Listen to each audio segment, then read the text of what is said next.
पत्नी अर्धांगिनी होती है। तुम समझती क्यों नहीं इस बात को? मैं माँ को कुछ नहीं बोल सकता, तुमको ही समझना होगा।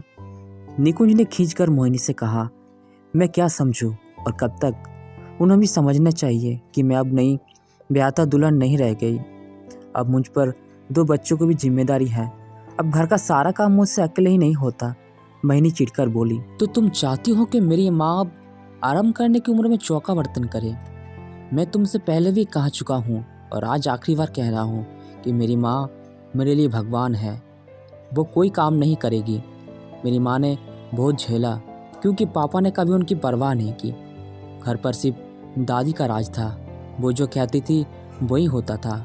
हर समय दादी पापा उनको ये एहसास दिलाते थे कि उनके घर में उनके हिसाब से रहना होगा। मैंने माँ को रात रात भर रोते देखा है। तभी मैंने खुद से यह वादा किया था कि मैं माँ को उनका घर दूंगा और वो उसमें शान से रहेगी और सिर्फ आराम करेगी। निकुंज की आंखों में माँ के लिए चिंता और मोहिनी के लिए नाराजगी साफ झलक रही थी। क्या तब से मेरी माँ कर रहे हो? अगर माँ के आराम की जिम्मेदारी आपकी है तो फिर मेरे आराम सुख की जिम्मेदारी किसकी? मैं अपनी जिम्मेदारी से नहीं भाग रही। मैं सिर्फ ये कह रही हूँ कि मेरे कुछ कामों के लिए काम वाले की जरूरत है, लेकिन माँ जी नहीं तैयार हो रही। मोहिनी ने अपनी समस्या बताई। माँ नहीं चाहती तो नहीं आएगी काम वाली।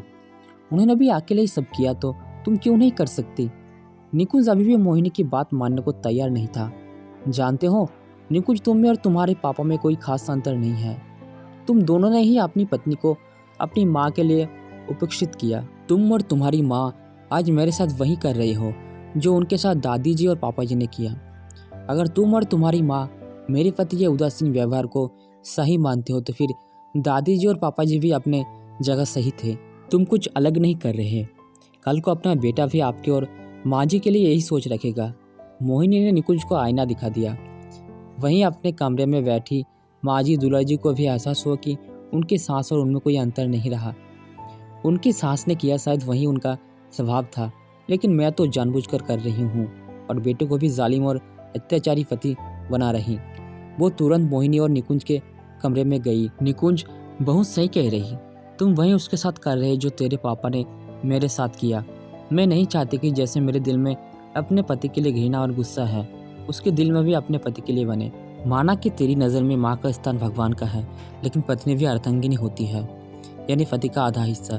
भगवान को खुश करने के लिए अपने ही आधे सर को कैसे नजरअंदाज कर सकते हो?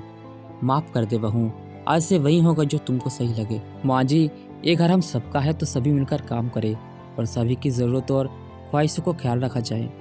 मोहिनी ने दुलारी जी के हाथ अपने हाथों में लेकर कहा तो उन्होंने प्यार से उसके सिर पर हाथ रखकर हामी भर दी। तो दोस्तों, अगर ये कहानी आपको अच्छी लगी है तो कमेंट्स में ज़रूर बताएं और चैनल पर पहली बार है तो सब्सक्राइब ज़रूर करें। धन्यवाद।